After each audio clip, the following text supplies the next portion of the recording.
Votre téléphone vibre, et le titre qui s'affiche semble irréel. Le Canada vient tout juste d'ouvrir ses frontières sans visa pour 10 pays d'Asie. Mais pourquoi maintenant? Pourquoi ces pays précis? Et surtout, quels sont les véritables enjeux derrière cette volte-face inattendue? Entre manœuvres stratégiques dans le Pacifique et signaux diplomatiques subtils, ce n'est pas qu'une simple mise à jour touristique. C'est un coup de poker géopolitique. Avant de plonger dans le vif, n'oubliez pas de vous abonner, d'appuyer sur j'aime et d'activer la cloche pour ne rien manquer de nos futures analyses percutantes. Un petit royaume riche en pétrole, niché au cœur de Bornéo, souvent ignoré des grands médias. Avec moins d'1 million d'habitants et une fortune souveraine colossale, Brunei a toujours été un marché à fort potentiel. Elle s'inscrit dans une stratégie plus fine, visant à renforcer les liens avec des acteurs moins visibles en Asie du Sud-Est, souvent influencés par Pékin. Pourquoi Brunei si petit en particulier? Et si cette décision n'était que la première étape d'un mouvement plus large? Que pensez-vous de cette démarche? Numéro 9. Hong Kong. Le paysage urbain de Hong Kong brille de mille feux, mais la tourmente politique pousse ses habitants à chercher des refuges ailleurs. Ce geste n'est pas qu'un plus pour le tourisme ou la migration. C'est une déclaration douce, mais claire, à l'intention de la Chine. Ici, le Canada protège ses valeurs et ses libertés. La Chine ne va-t-elle pas réagir? Peut-on maintenir cet équilibre fragile sans provoquer de riposte diplomatique? Numéro 8. Israël. Les citoyens israéliens peuvent désormais entrer au Canada avec seulement une autorisation électronique, sans formalité fastidieuse ni entretien. La réponse est stratégique. En facilitant l'accès, le Canada souhaite attirer investisseurs, innovateurs et entrepreneurs israéliens, tout en renforçant ses liens dans une région en pleine tension. La synchronisation avec les États-Unis n'est probablement pas une coïncidence. Un coup de pouce à la diplomatie ou une manœuvre plus subtile? Numéro 7. Japon. Depuis toujours, le Japon incarne précision, culture et voyage de luxe. En 2025, tout change. Les Japonais peuvent désormais profiter de la liberté de mouvement. Pourquoi ce retard? L'objectif? Affirmer une confiance mutuelle et observer un alignement stratégique. Côté culturel, c'est une excellente nouvelle.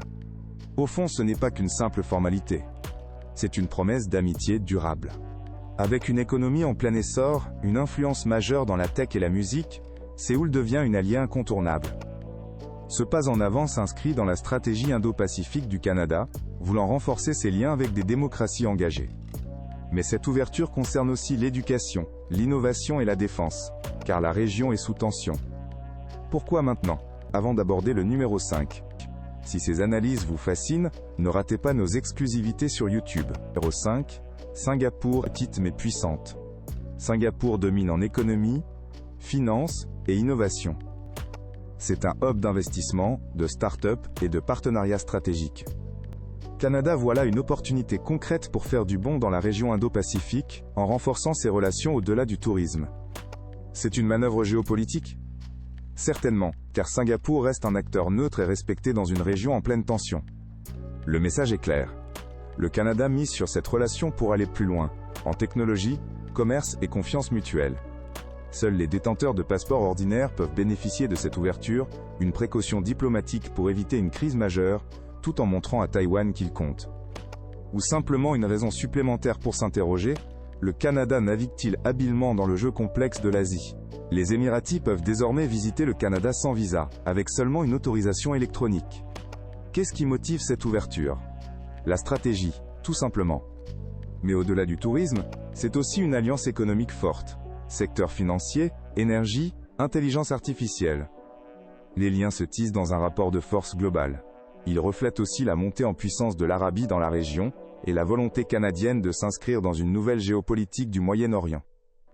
La décision canadienne d'assouplir le visa pour les Malaisiens solidifie le pont entre deux nations en croissance, notamment dans l'éducation et la tech. La région Indo-Pacifique se trouve désormais au cœur de cette stratégie. Mais pourquoi maintenant? Est-ce une réponse à la rivalité USA-Chine? Numéro 1. Thaïlande. Voici le coup de maître. La Thaïlande, avec son économie en plein essor et sa jeunesse connectée, est désormais accessible sans visa dès 2025. Cities comme Bangkok ou Chiang Mai deviennent des incubateurs de talents, de start-up, de nouvelles collaborations. En balançant la balance en faveur de la Thaïlande, le Canada marque sa volonté de renforcer son influence dans cette région clé.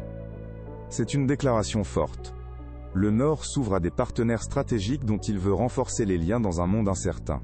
Et vous, quel pays pensez-vous voir devenir le prochain grand allié du Canada?